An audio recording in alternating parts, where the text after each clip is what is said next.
Aloha! Danes bi vam rad predstavil en koncept, po katerem v bistvu jaz migam in poskušam živeti in preko katerega nekako poskušam tudi vplivati na svoje telo. Gre za koncept rewildinga. Kaj hudiča je rewilding? Rewilding v svetu, ne vem, rastlin in živali je, ko pač vzameš neko žival, ki je, bom rekel, že na pol udomačeno in jo poskusiš spet vpeljati v svoje divje okolje, kamor v bistvu spada.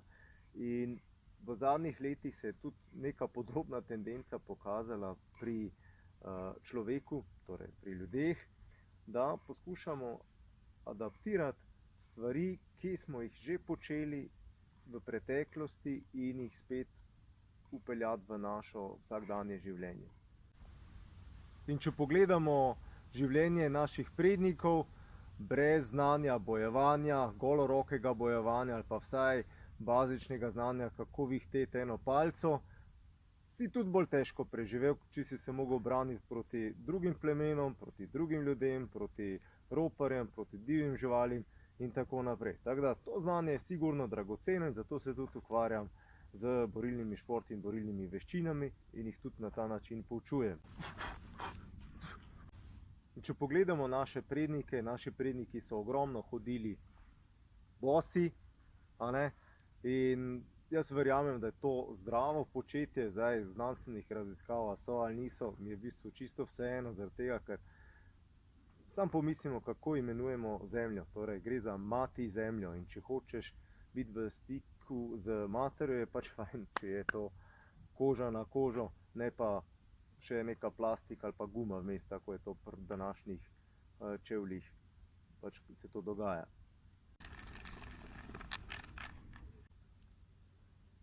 Zato tudi zagovarjam razne oblike čepenja, zaradi tega, ker so to tudi naši predniki veliko počeli, ko so nabirali borovnice, ko so kaj pobirali s tal, ali pa tudi, ko so se samo družili ali pa čakali na nekoga, so ponavadi čepeli. Mi to ne znamo več.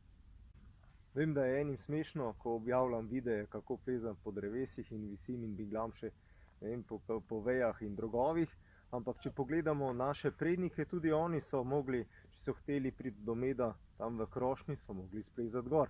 Če so hteli nabrati sadeže, so mogli splezati na drevo. Če so hteli videti v daljavo in dojeti, kaj se dogaja tam nekje v daljavi, so mogli splezati na drevo in pogledati, kaj se tam v daljavi dogaja. Tako da, meni se zdi plezanje eno takih najbolj univerzalnih gibalnih vzorcev, ki jih danes zanemarjamo. In če pogledamo tudi, kako so živeli naši predniki, niso bili ujeti v temperaturi konstantnih 21 stopinj, kot jih imamo mi danes, tudi poleti ali pozimi, zaradi teh klim in vsega tega, ampak so bili izpostavljeni raznim temperaturnim niham, kar je pač tudi mogoče na nek način pozitivno ali pa negativno vplivalo na njih.